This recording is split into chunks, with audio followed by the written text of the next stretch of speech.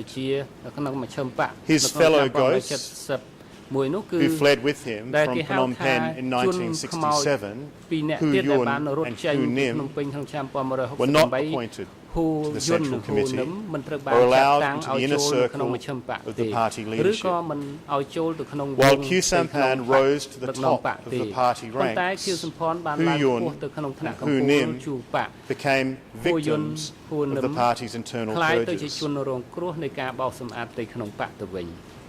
Your Honour, there's only one explanation for the remarkably different fates of these three intellectuals who joined the Marquis in 1967. Khieu Samphan, Hu Nim, and Hu Yun all had known reputations with the Cambodian public that made them valuable additions to the movement.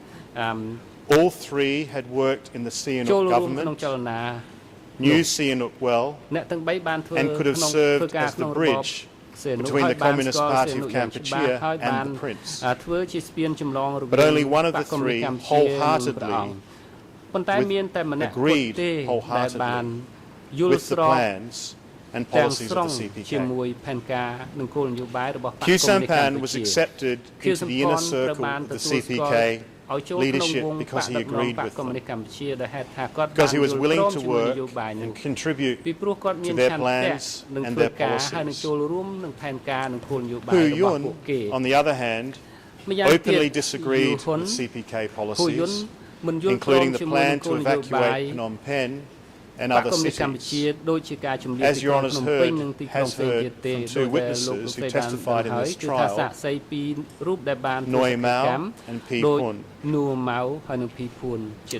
Hu Nim was also known to be opposed to certain policies of the CPK, as reflected in these annotations by Sun Sen and Duik, found in the Confession of Khoi Tun, which indicates that Khoi Tun followed Hu Nim's stance on the market issue and the evacuation of people, and that everyone knew Hu Nim was opposed to the policy of the party on purging the enemy, and that this stance towards the enemy was peaceful and compromising.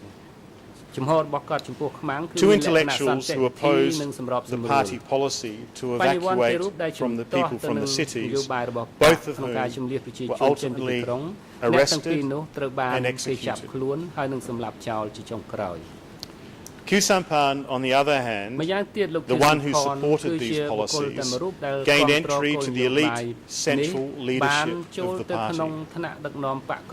It was through his loyalty to the CPK leadership and his agreement with and promotion of their policies that Khieu Samphan became a Central Committee member, a regular attendee of standing committee meetings, and a brothers-in-arms of Pol Pot and Nguyen Chia for 28 years.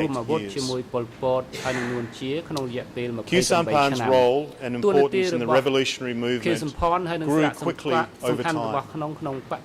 He soon became the public face and spokesman for the Khmer Rouge, responsible for leading delegations on trips to foreign countries and issuing public statements on behalf of the resistance, the National United Front of Kampuchea and the Royal Government for the National Union of Kampuchea. In the film footage you will see Khieu Samphan, Pol Pot and CPK leaders together in March and early April 1973 on the occasion of Sihanouk's trip to the liberated zone, where he was officially greeted by Khieu Samphan. បានធ្វើដំណើរនៅតំបន់រំដោះហើយបានទទួលដោយ Q សំផននៅទីនោះ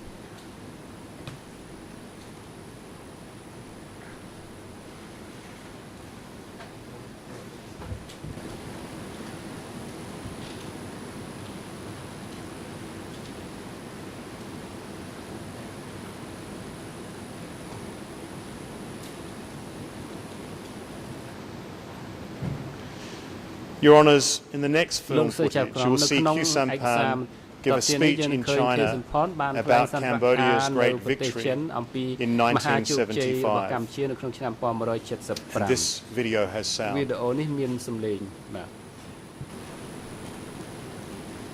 Meeting. Khieu Samphan is received as a great leader.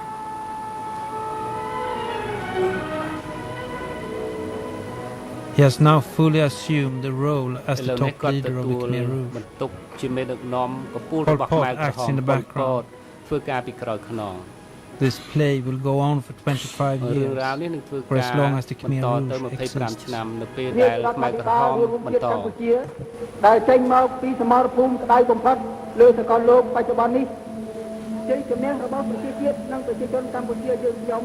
មានលក្ខណៈជាយុទ្ធសាស្ត្រ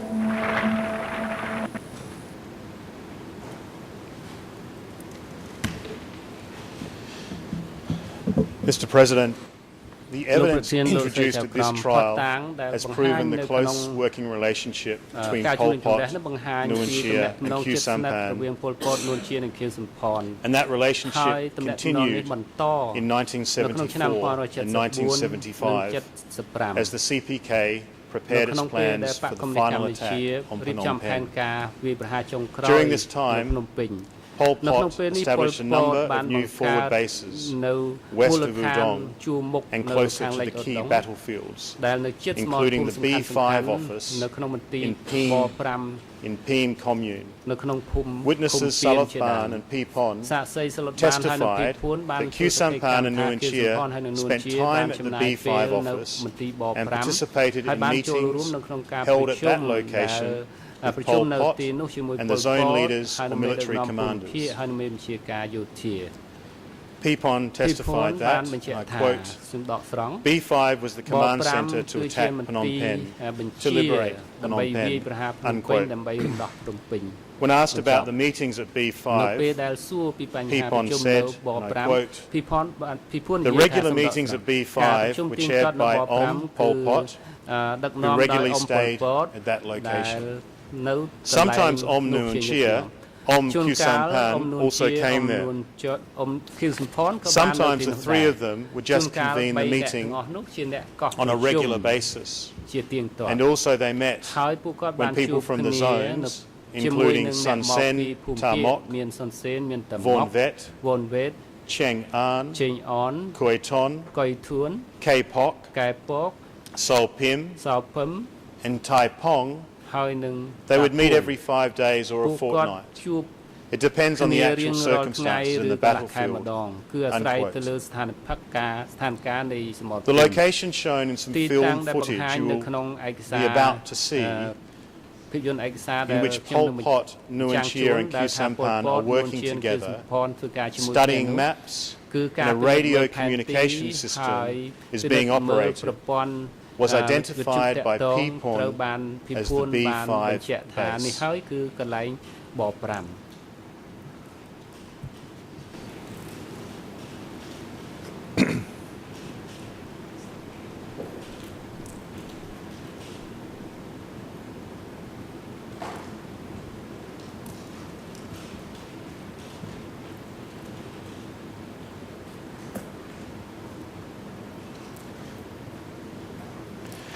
Both Khieu Samphan and Nuon Chea have admitted that they were at the CPK forward bases in the critical time period leading up to and immediately after the capture of Phnom Penh. In his book, Cambodia's Recent History, and the reasons behind the decisions I made, Khieu Samphan wrote, and I quote,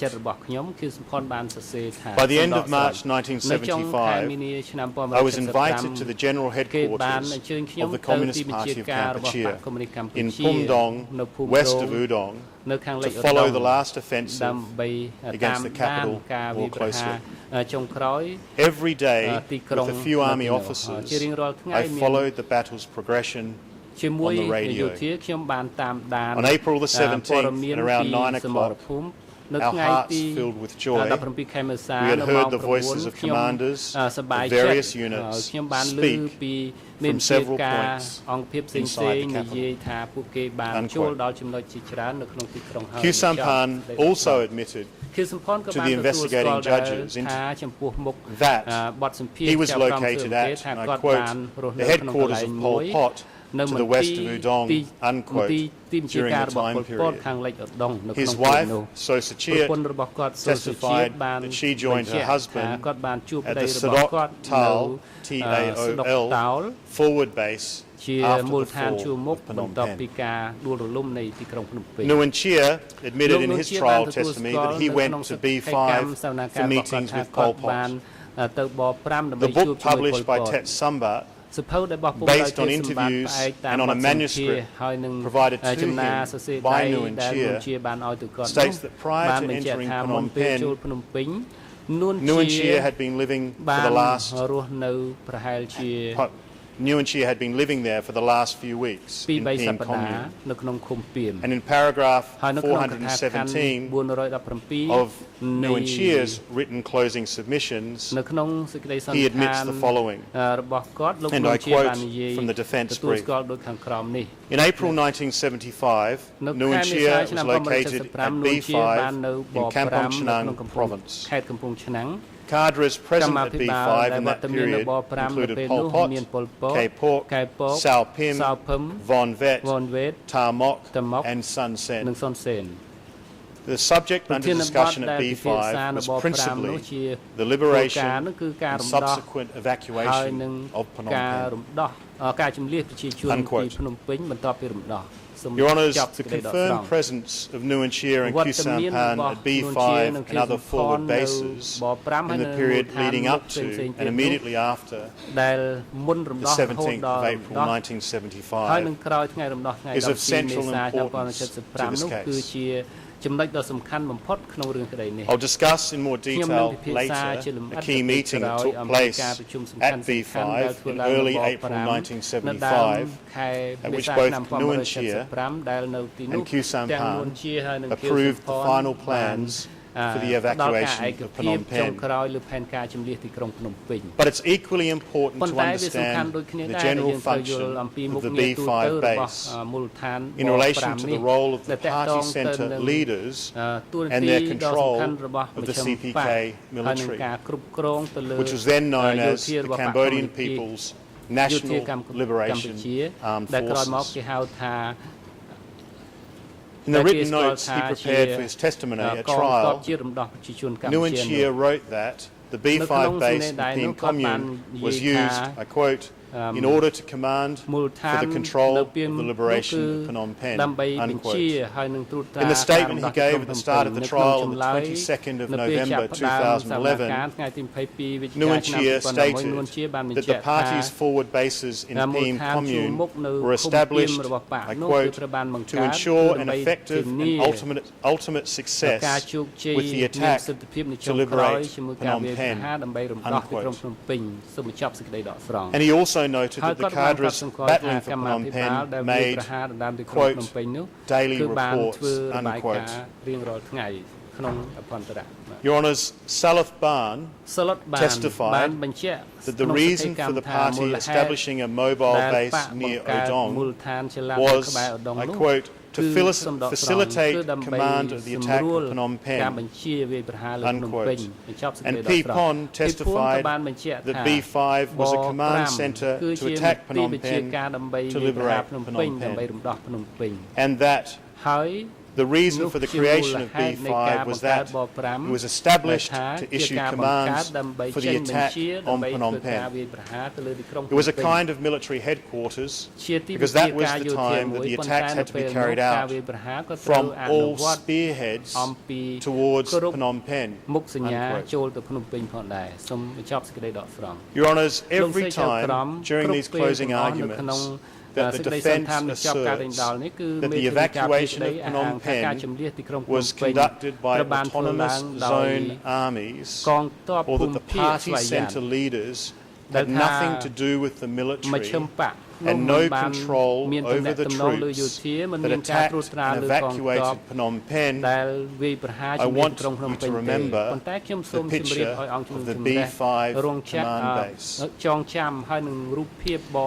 The command base for the CPK military, where at the time Phnom Penh was captured and evacuated, all the key party leaders and zone commanders were gathered in order to command the troops carrying out the mission. Pol Pot was there, Nuon Chea was there, and Khieu Samphan was there.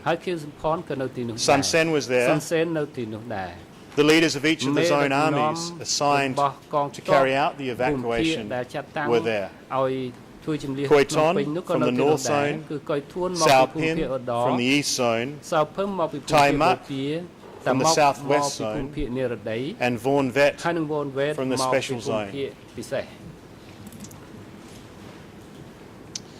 Your Honours, the top party leaders gathered at a military command base less than 30 kilometres from Phnom Penh, whereas Phipon has testified, Khieu Samphan has acknowledged, and the last film clip we played shows that the leaders had a radio communication device with sufficient power and range to monitor the situation in all battlefields around Phnom Penh. You have heard the testimony of CPK military commanders and soldiers such as Ung Reng, Mies Vun, Yeng Pan, Cham Say, and Sum Chia, all of whom participated in the capture and evacuation of Phnom Penh, stating that their divisions communicated and received orders by radio. Ung Reng testified that messages to and from the brigade commander were relayed by a radio operator attached to the brigade. Cham Say, a mid-level commander in the Special Zone, testified, I normally received orders from the division commander through radio communication. Mies Vun stated that he relayed information via radio communication up to the division.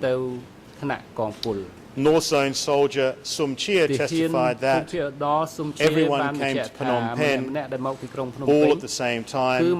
They communicated through radio communication. And Southwest Zone Regiment Commander Yang Pan testified that as for the liberation forces, we communicated by radios, and each battalion had a radio operator. And as my colleague has referred, on the 28th of January 2013, this year, Al Rockoff provided the following information about the Khmer Rouge soldiers that he witnessed in Phnom Penh on the 17th of April 1975. He was asked the question, did you see any Khmer Rouge soldiers who were communicating by radio? He answered yes. There evidently was very good radio network going. Some Khmer Rouge had US military radios called the PRC-25.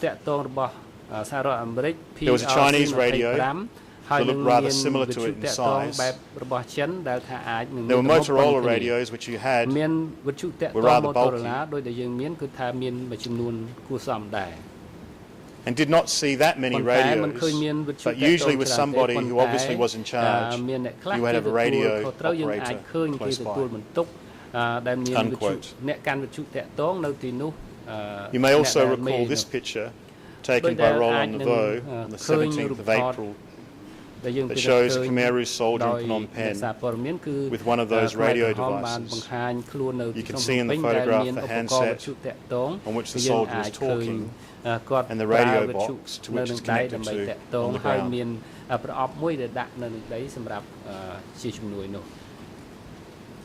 Your Honours, it's been proved beyond any doubt that the CPK troops who attacked and evacuated Phnom Penh beginning on the 17th of April 1975 were commanded by the CPK leaders located at the forward bases near Odong. Pol Pot, Nguyen Chia, Khieu Samphan, and the other party leaders who were gathered at the CPK forward bases were aware of and controlled all key activities of those troops. Do not be fooled for a second by the lies of the accused that we still see in their final briefs, claiming that the party centre lacked effective control over the CPK military in April 1975. The close working relationship between Pol Pot, Nguyen Chia, and Khieu Samphan continued when the leaders moved into Phnom Penh after the 17th of April 1975. The essential facts regarding the movements and activities of the CPK leaders during this period have been testified to by P. Pon and others and confirmed by Khieu Samphan. Less than a week after liberation, the CPK leaders entered Phnom Penh. They stayed first at the railway station, then at the Ministry of Commerce or Finance, and by mid-May 1975, they were based at the Silver Pagoda, the Priya Kev Temple.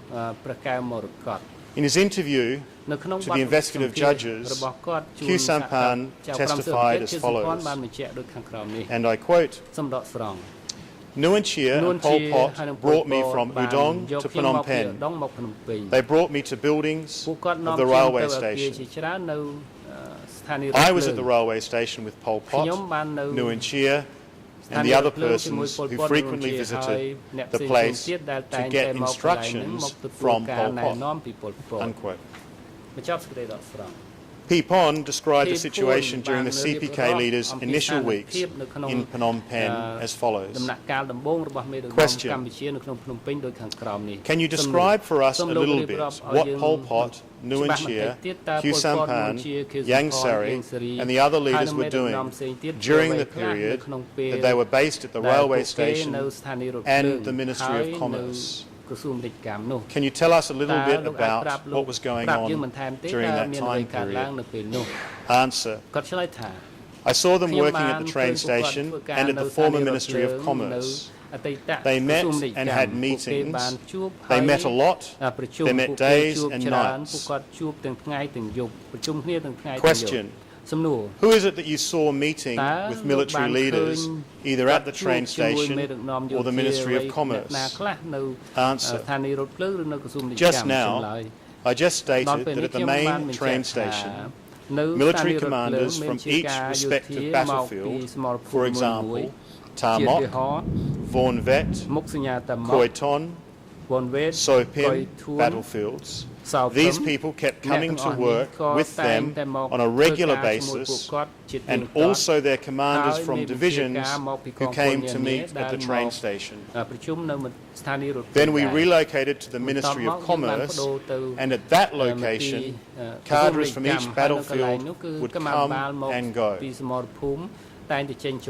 They came to meet then, so they worked on a regular basis. They worked every day and night at the train station and at the Ministry of Commerce. When it was necessary, they had to continue working until late at night. Question. And was Nguyen Chia a regular participant in these meetings? Answer. Indeed. When they met, they came all together to meet. Question. Was Khieu Samphan a regular participant in these meetings? Answer. Yes, he was. These people came to work on a regular basis, including Pol Pot, Nuon Chea, Khieu Samphan, Yang Sari, Sun Sen, who worked on a daily basis. They worked together there. Unquote. Pipon also identified which of the CPK leaders lived together at these locations. Quote, question, during this period that the leaders were together in the train station and then the Ministry of Commerce, were they living and working together day and night, or did they have separate places where they were going to sleep at night? Answer, what I saw was that Om Pol Pot, Nuon Chea, Khieu Samphan, Yang Sari lived close to one another, except Sun Sen and Tai Mok, Vorn Vet and Khoi Thun, who lived separately. So Pim also had his own separate place to live.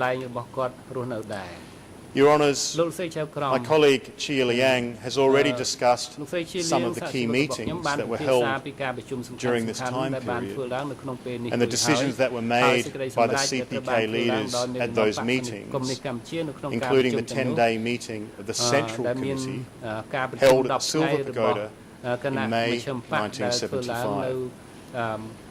I will talk some more about the significance of that meeting later.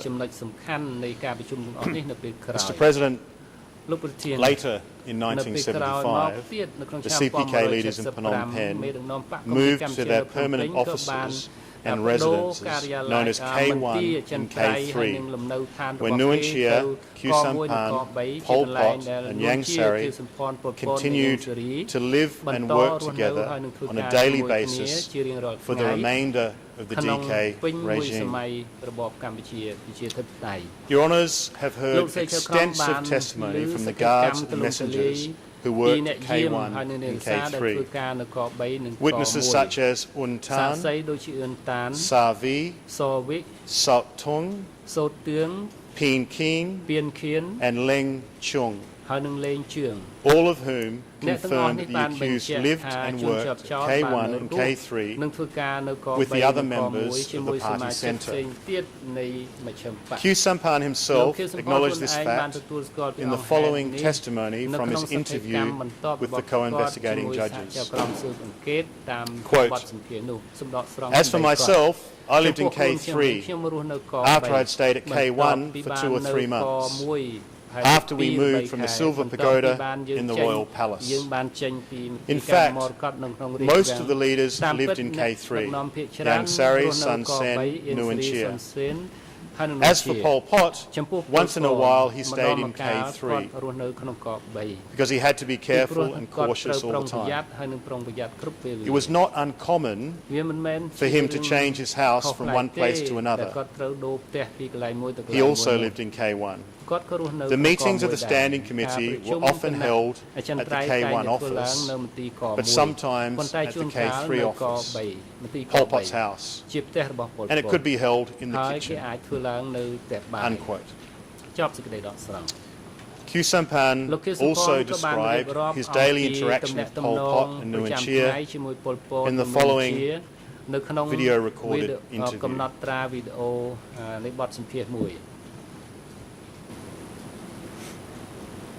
ចំណែកឯការរស់នៅរាល់ថ្ងៃហូបបាយទឹកទាំងលោកប៉ុលពតទាំងលោកនួនជាហូបបាយជាមួយយើងខ្ញុំហូបបាយជាមួយខ្ញុំទាំងអស់គ្នាហូបបាយរួមអញ្ចឹងអត់មានអីដោយឡែក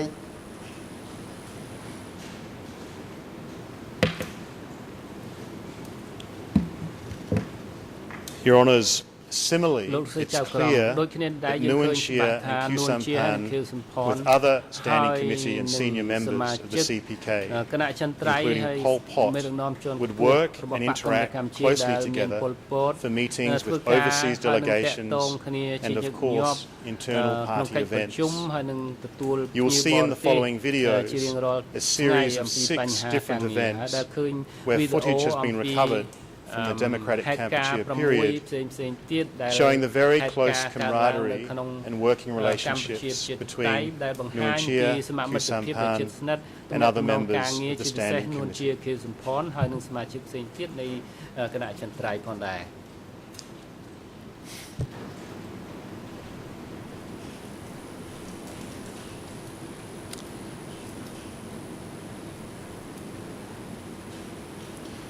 Your Honours, the first clip will show the Vietnamese Communist Party delegation and top leaders arriving at Pochentong Airport, likely on the 2nd of August 1975.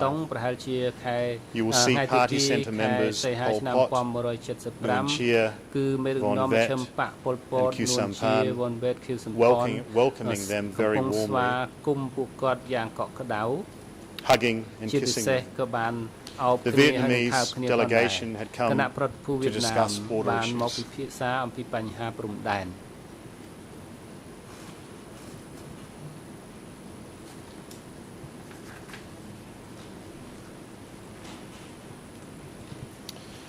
The next clip you will see, Your Honours, shows the Vietnamese top leaders departing from Cambodia around the 10th of August 1975. You'll see there Pol Pot, Nuon Chea, Ieng Sary, Khieu Samphan and Von Vet coming to the airport to bid them farewell, looking very healthy.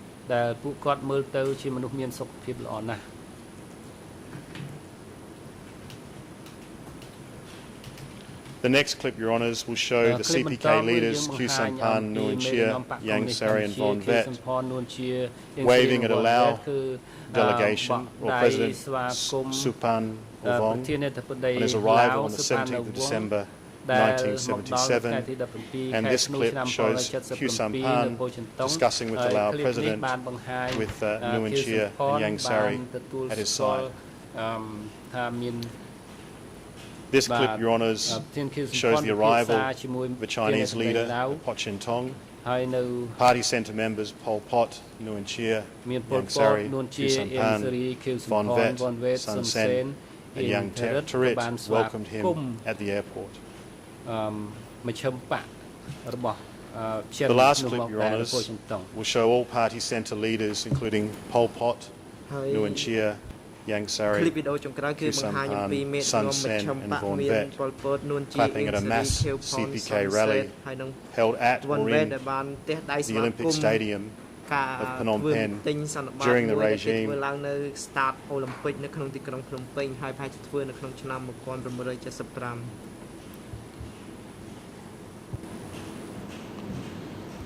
Your Honours, only one witness in the entire 2-year trial sought to dispute that Khieu Samphan lived and worked with Nuon Chea, Pol Pot and the other party centre leaders on a daily basis. His wife, So Sachir, who claimed that later in the DK period the other leaders moved out of K3. Her testimony is inconsistent with that of every other witness and with the statements of Khieu Samphan himself. They were the words of a loyal wife trying to distance her husband from the other CPK leaders. Her testimony lacked any credibility and must be rejected by this chamber.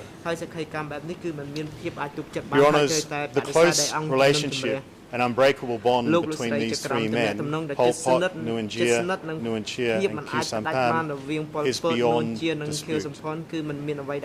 You just heard the words of Khieu Samphan, "We did nothing separately." The evidence also shows that these three leaders supported and protected one another. When Khieu Samphan was implicated in an S-21 confession in 1978, it was Nuon Chea who took action to protect him. You have heard the testimony from S-21 Chairman Doi that he was threatened by Nuon Chea when he learned Khieu Samphan had been implicated and instructed that Brother Hem, who is Khieu Samphan, was never again to be mentioned in an S21 confession. This incident is also discussed extensively in Tet Sambat's book, when Nguyen Chia admits he had a meeting with Duch, in which he was told a confession points to Bang Hem, which is Khieu Samphan, and explains his reaction to that news as follows. And I quote Nguyen Chia. I felt that if they now accuse Khieu Samphan, that means later they would accuse all the people, and I would be one of those people. If Khieu Samphan betrayed Angkar, then it means everyone is betraying Angkar. Unquote. This is telling you, Your Honours, that Nguyen Chia had both the will and the power to save his loyal brother, Khieu Samphan. At the same time, he allowed thousands of others to be tortured and killed based on the same unreliable S21 confessions. Your Honours, the bond between Nguyen Chia, Khieu Samphan and Pol Pot continued in the post-January 1979 period, during which time they stayed in the mountains of the Thai border, continuing to work together as the top leadership of the Khmer Rouge until the final days and the very bitter end of their revolutionary movement. In 1997, after other Khmer Rouge leaders had placed Pol Pot under house arrest, Nguyen Chia refused to turn him over to the Cambodian or international authorities for prosecution, stating to the Bangkok Post, I quote, "We have to be moral, we have to protect him from being taken," unquote. In Tet Sambat's book, Nguyen Chia describes how he and Khieu Samphan went on long walks and had secret conversations after Pol Pot's death in 1998, and eventually decided that it was time to leave the Khmer Rouge and surrender to the Cambodian government. When they arrived in Phnom Penh, Nguyen Chia and Khieu Samphan held a press conference together on the 29th of December 1998, where they made clear to the entire world their lack of remorse and disregard for the victims of the Khmer Rouge period. If we can now play that video clip.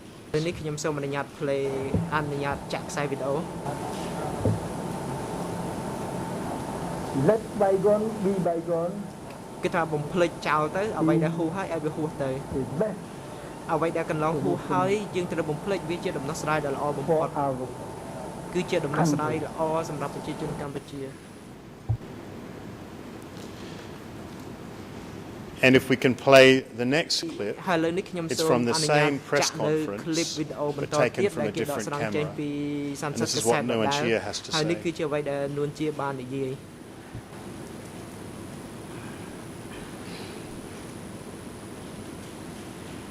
យើងយកស្តង់ដារជាទីបំផុត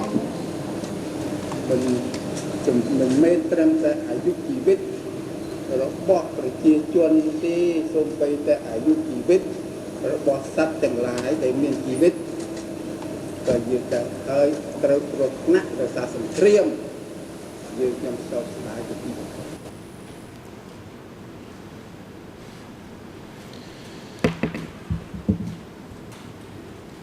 Your Honours, given their close relationship, together as members of the inner circle of the Khmer Rouge leadership for 28 years, Khieu Samphan and Nguyen Chia clearly know each other very well. That brings me to another one of the big lies we have heard from the accused during this trial. Despite having worked side by side with Khieu Samphan from 1970 to 1998, virtually every time he was asked a question about Khieu Samphan in this trial, Nguyen Chia claimed to know nothing of the man. On the 14th of December 2011, in this courtroom, Nguyen Chia stated quote, I was not close to Mr. Khieu Samphan. I only knew that he was from France and he was a member of the party, unquote. A few minutes later, Nguyen Chia was asked by Judge Laverne whether he was aware that Khieu Samphan was a member of the Central Committee. His response, quote, Your Honour, I don't know, unquote. Nguyen Chia was equally evasive when he was questioned by the prosecution about Khieu Samphan. When asked whether Khieu Samphan was the chairman of the State Presidium, Nguyen Chia responded, quote, Mr. President, I was not related to the administrative affairs, I was concerned with the education, unquote. He claimed that he did not know when Khieu Samphan joined the party and that he knew nothing at all about Khieu Samphan fleeing from Phnom Penh and joining the Marquis in 1967. Nguyen Chia claimed to be unable to tell the chamber that Khieu Samphan's role, what his role was in the FUNK or GRUNK. When asked if he knew where Khieu Samphan was located during the period from 1970 to April 1975, he responded, No, I don't, because it was part of the secret affairs. Nguyen Chia also claimed that he never attended meetings with Khieu Samphan, apparently unaware that Khieu Samphan himself had already admitted to being a regular participant in standing committee meetings when Nguyen Chia attended. Many of these preposterous lies by Nguyen Chia were accompanied by the assertion that he rarely talked to or had contact with Khieu Samphan because he belonged to the, quote, intellectuals group, unquote. Your Honours, we would submit the explanation for this incredulous testimony of Nguyen Chia is rather simple. Like he did back in 1978, when Khieu Samphan's name appeared in an S21 confession, Nguyen Chia is trying to protect his longtime friend and brothers-in-arms from prosecution. And he's willing to tell any lie, however far-fetched, to do so. I will return to the issue again later when we talk about the meetings at which the CPK leaders decided to evacuate Phnom Penh, a subject on Nguyen Chia, which Nguyen Chia has admitted his own involvement, but lied about participation of the co-accused Khieu Samphan.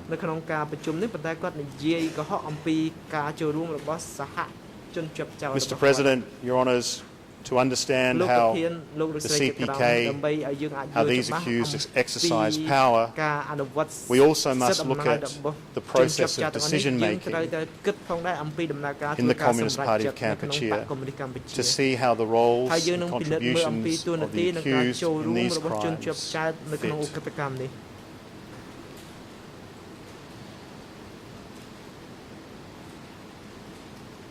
The principles of democratic centralism and collective decision-making are core principles of the Communist Party of Kampuchea, Democratic Kampuchea. It's inevitable in trials like this that the accused at some point will try to point the finger at other persons as the ones who are responsible for the crimes that they're being prosecuted for. It was not me, it was Pol Pot, it was not me, it was the Zone Secretary. Your Honours, the accused here, however, have a major problem in making this argument. Because in the Communist Party of Kampuchea, decisions were not made by individuals. They were made collectively by the party centre and leadership committees in which Nguyen Chia and Khieu Samphan participated and played essential roles. This fundamental principle is laid out in black and white in the most important document that governed the members of the Communist Party of Kampuchea, the party statute. Chapter 3 of the party statute is titled Organisational Principles of the Party, and Article 6 provides as follows, I quote, "The Communist Party of Kampuchea takes the principle of democratic centralism as its organisational foundation.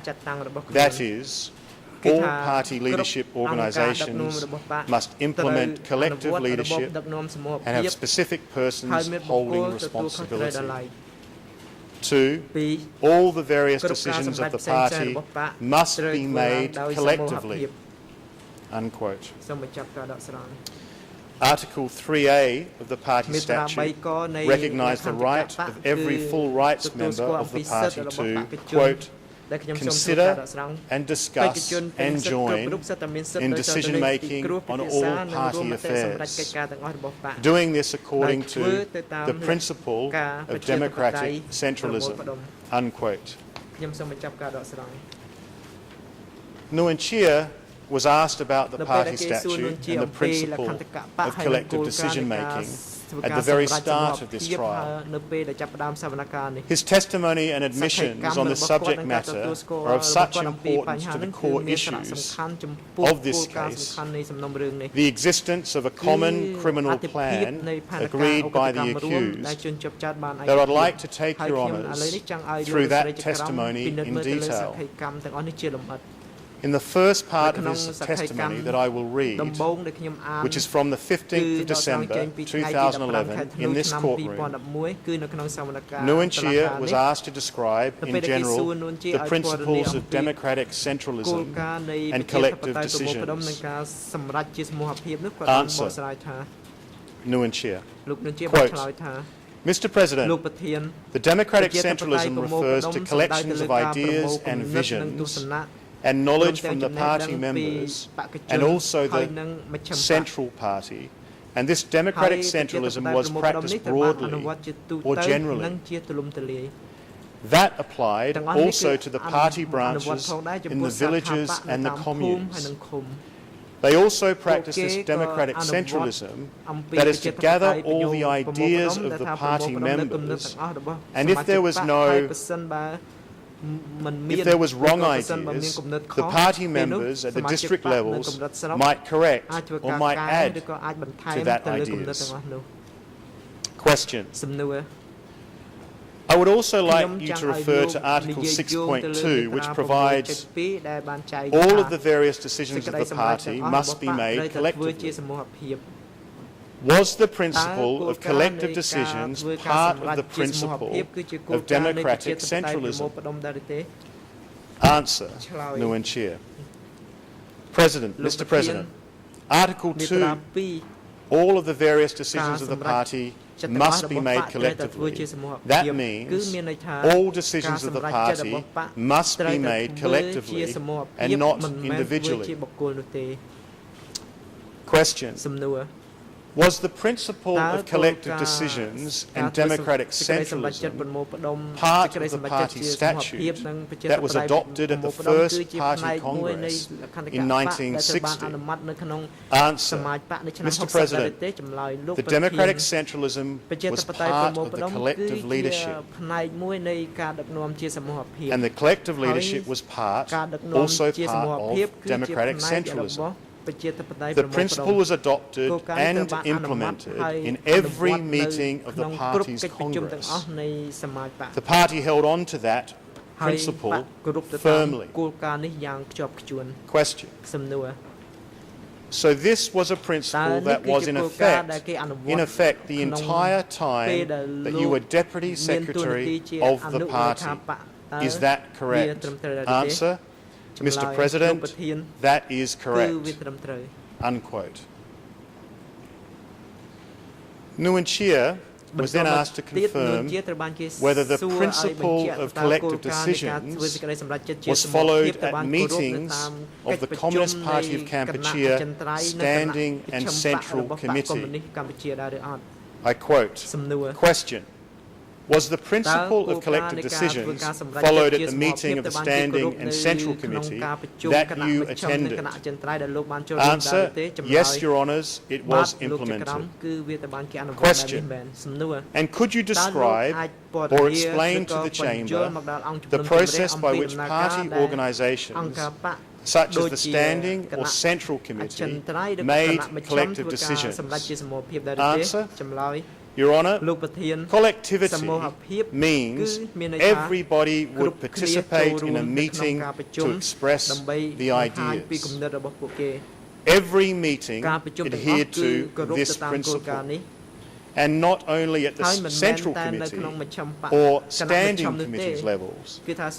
And then the Secretary of the Party would consolidate all those ideas and opinions, and if members of the party are not satisfied, then all together would be able to express their objections or opposal until they reach a unanimous agreement. Then it would become official. Otherwise, if there is no complete agreement, discussion needs to continue. Question, this practice that you have described of reaching collective decisions, this was a practice that was followed by the Standing and Central Committee during the time that you were Deputy Secretary of the party. Is that correct? Answer, not only during the time that I was Deputy Secretary, it was at every stage, at all times. It was implemented generally. It was a universal principle of the party. It was implemented from the party's branch up to the Central Committee, unquote.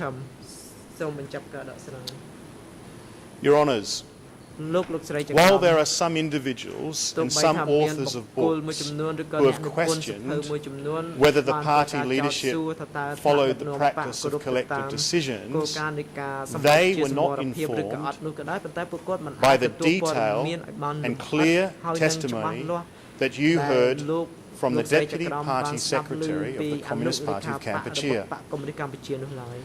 In one of his moments of candour at trial, Nguyen Chia could not have been any more clear. Decisions made collectively and not individually, a universal principle that the party held onto firmly and implemented at every level.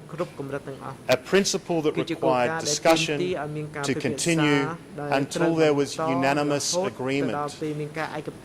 The very essence of a joint criminal enterprise. While Nguyen Chia's lawyers still attempt to quibble with this point in paragraph 189 of their final written submission, arguing that it would not have been possible all the time for discussions to, I quote, carry on ad infinitum until present we're in agreement, unquote. They do not dispute that the requirement of collective decisions was a core principle of the CPK. No matter how skilled or clever their lawyering may be, even they cannot avoid the unequivocal admissions that their client has made in the courtroom. Your Honours, Khieu Samphan has also acknowledged the requirement of collective and unanimous decisions by the CPK leadership bodies. In an interview which he discussed the evacuation of cities, Khieu Samphan stated that, and I quote, if there had been a single voice against the evacuations, there could have been no evacuations, unquote. And Your Honours, we have some video of that statement by Khieu Samphan, which we would like to now show.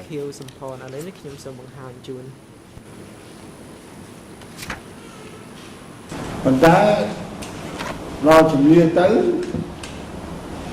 វាមានបញ្ហាស្មុគស្មាញច្រើនមានស្លាប់មានផ្សេងចឹងច្រើន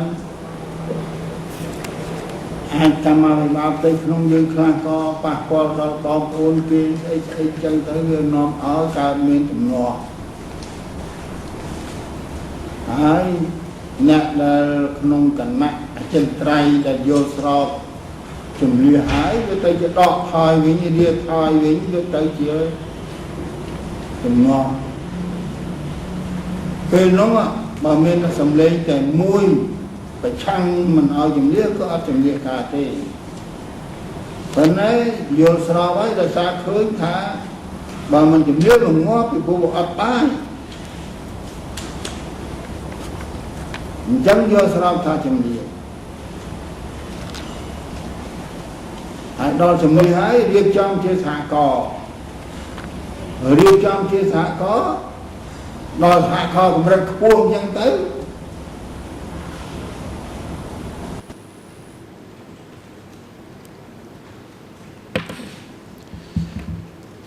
Mr. President, this may be an appropriate time for me to break, so I would ask if that was possible. លោកប្រធានអនុញ្ញាតឲ្យខ្ញុំបន្តឬក៏សម្រាប់នៅពេលនេះ